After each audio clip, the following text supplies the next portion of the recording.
Hello dear students, बेटा आज हम chapter 12 area related to circles को ही आगे कंटिन्यू करेंगे और इम्पॉर्टेंट क्वेश्चंस को सॉल्व करेंगे।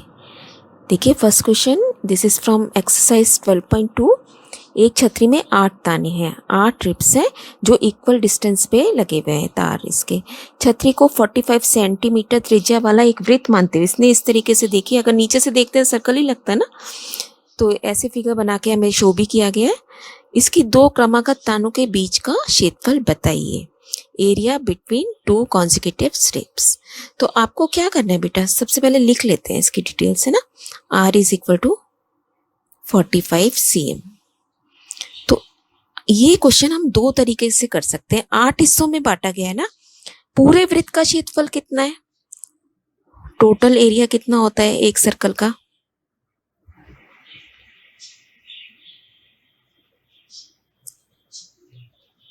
This will be pi are square. तो जो हमें चाहिए बिटवीन टू कॉन्सिक्यूटिव रिप्स यानी कि 8वां हिस्सा, तो रिक्वायर्ड आपका कितना हो जाएगा, इसको हम 8 से भाग कर दें। ये भी तरीका है ना इसका, 8 हिस्सों में कर दें इसे। सो पाई आर स्क्वायर बाय 8। अब आप इसको सॉल्व कर लीजिए। पाई की वैल्यू रख देंगे 22/7, आर रखेंगे आप 45 दिया हुआ है हमें, 45 स्क्वायर हो गया और नीचे डिवाइडेड बाय 8। तो सारा कुछ जब आप सॉल्व करेंगे हमारे पास आ जाएगा 795.5 सेंटीमीटर स्क्वायर, है ना। और एक तरीका दूसरा कौन सा है, जब हमने उसका सेक्टर का फॉर्मूला सीखा था तो हमें आर चाहिए होता था 45 cm और उसके लिए मुझे थीटा निकालना पड़ता था, है ना। तो थीटा इस केस में आप कैसे निकालोगे, 360 को किससे भाग करोगे, 8 से। तो देखिए कितना आ जाएगा ये 45। अब हम क्या फॉर्मूला लगाएंगे, त्रिज्यीय खंड का क्षेत्रफल यानी कि एरिया ऑफ द सेक्टर। और क्योंकि यहाँ पे हमें क्वेश्चन में दिया गया है कि दो तानों के बीच का क्षेत्रफल बताइए, तो आप वही लाइन लिखेंगे यहाँ पे, है ना। आप लिखेंगे यहाँ पे दो क्रमागत, जैसा उसने क्वेश्चन में मांगा है हमसे, तानों के बीच का क्षेत्रफल।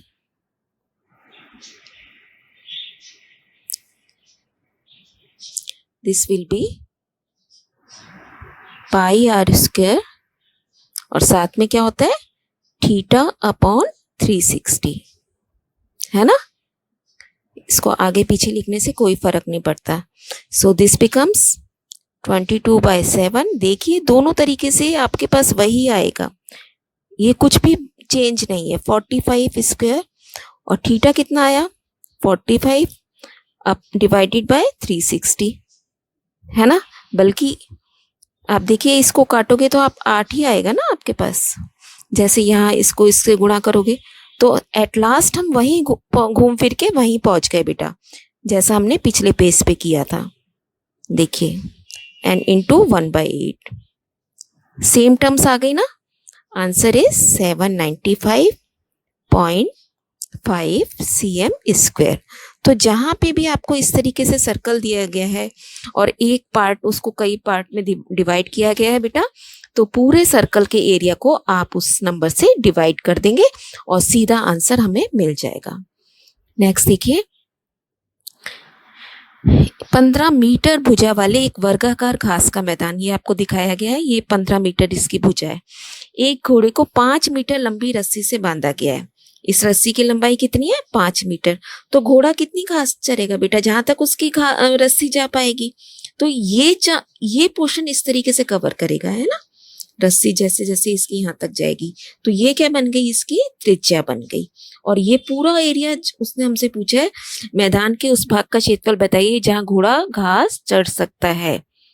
तो बेटा कहाँ कहाँ घूमेगा ये, इस एरिया में। तो ये हमारा मैथ्स में अगर हम देखें तो ये एक त्रिज्यीय खंड सेक्टर बन गया, है ना। तो बहुत ही आसान है, देखिए कैसे करेंगे। ये यहाँ पे कितने डिग्री का एंगल होता है वर्ग में, 90 डिग्री का, ये पता है ना आपको।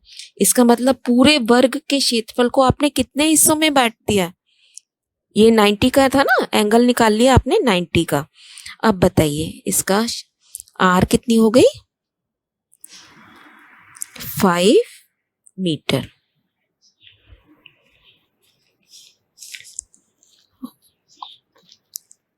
और area of circle, area of sector जो हमें रिक्वायर्ड है, क्या बनेगा वो, यही लाइन लिखेंगे आप, it will be pi are square by 4।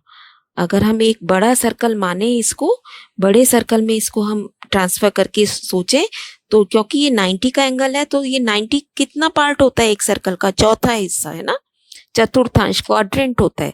तो हमने क्या किया, एक पूरे बड़े सर्कल को इसको मानकर 4 से भाग कर देना है। तो अब हम इसकी वैल्यूज रख देंगे। पाई बन जाएगा आपका 22/7, R is 5 × 5 divided by 4। Answer बन जाएगा 19.625 मीटर स्क्वायर। यूनिट का ध्यान जरूर रखना है क्योंकि यहाँ मीटर में दिया गया है, तो आंसर भी हम मीटर स्क्वायर ही लिखेंगे। सेकंड पार्ट में क्या कह रहा है वो, यदि उसके क्षेत्रफल में वृद्धि घोड़े को 5 मीटर लंबी रस्सी के स्थान पर 10 मीटर लंबी रस्सी से बांध दिया जाए तो बेटा क्या चेंज आएगा, उसके रेडियस चेंज हो जाएगी अब की बार, है ना। और साथ ही देखिए इसने अब की बार पाई की वैल्यू भी आपको 3.14 रखने के लिए बोला है, यहाँ नहीं बोला था इसने।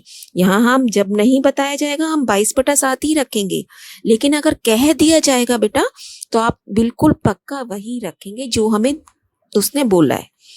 रेडियस आपकी 10 हो जाएगी। इस पार्ट को आप अपने आप कंप्लीट करेंगे।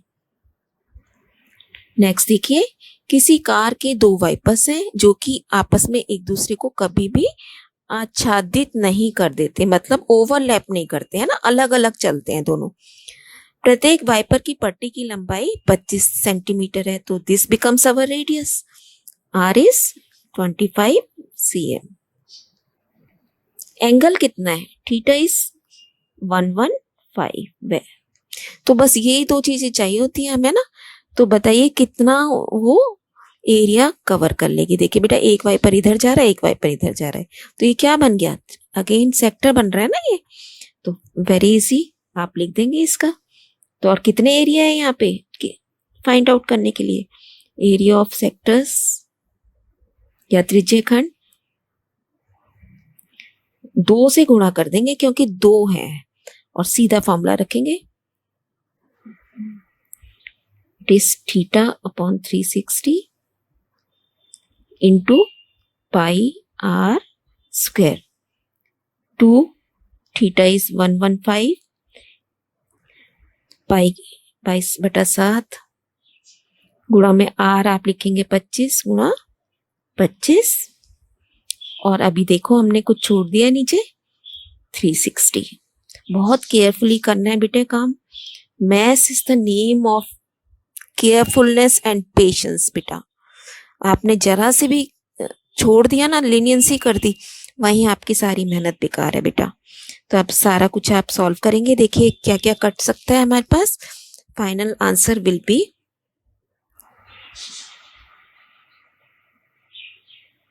डिवाइडेड बाय 18, और अब हम उसकी यूनिट चेक करेंगे, सेंटीमीटर में है तो हम यहाँ क्या लिख देंगे, सेंटीमीटर स्क्वायर। तो आई होप बेटा आपको समझ आ गए होंगे।